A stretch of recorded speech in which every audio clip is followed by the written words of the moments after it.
A female diver waited in vain for her male counterpart to resurface. Suddenly, the male diver frantically grabbed the rope but seemed to be dragged underwater by a mysterious force. Just as the female diver was at a loss, the male diver broke the surface again and stabbed the monster in the water with a knife. However, as the woman tried her best to rescue him, the monster bit off her teammate's lower body. Immediately afterward, a massive amount of fluid not only turned the seawater red but also sprayed everywhere. The female diver was also violently dragged into the sea. They had originally thought this was just a simple exploration mission, but they never imagined that the reality they were about to face would be far more terrifying than they could have ever imagined. Another man who arrived at the dive pit also witnessed the terrifying scene, so he immediately called out to all the members. They had no idea what had actually happened, so Nick, the only remaining professional diver, was about to dive down to search for his teammates. The man not only stopped him immediately, but also insisted they should assess the situation before attempting a rescue. However, Nick believed he had to go down to investigate what had actually happened. Just then, the box behind them began to shake eerily, causing their anxiety to skyrocket. When they opened it, they discovered a massive octopus inside. Mark, standing nearby, suggested simply throwing the octopus back into the sea.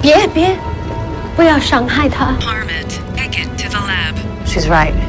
Help her take it back to the lab. At that moment, Nick felt they were wasting time, even though the two missing divers were wearing double-layered wetsuits and 7mm thick dry gloves. At that depth and temperature, their limbs would go numb within an hour, although visibility was extremely poor. He decided to dive immediately. Meanwhile, Mark placed the octopus in a transparent tank, and the Asian woman began a thorough examination of it. Meanwhile, the dive recorder moved rapidly, and soon the deceased diver floated to the surface. It turned out that Nick, who had descended, had found the dead male diver. It took both of them straining to drag his body out, and the male diver had already swollen abnormally from prolonged immersion. On the other side, the octopus seemed to be studying the Asian woman in return. At this point, Nick recounted his search for the two. It was the spotlight that allowed him to spot the male diver, who was stuck at the bottom of the ice and swaying back and forth. However, he did not find the female diver, nor did he detect any light. If the female diver had fallen into the water without a wetsuit, she would have died within 10 minutes. Meanwhile, the whales and sharks outside let out mournful cries. Mark felt they must know what kind of monster had attacked the two. He also believed that the creature had not only killed them, but had actually locked itself inside the freezer. Not only were they intelligent, but they had existed on Earth for millions of years, and his speculation had just made the octopus harbor a grudge against him.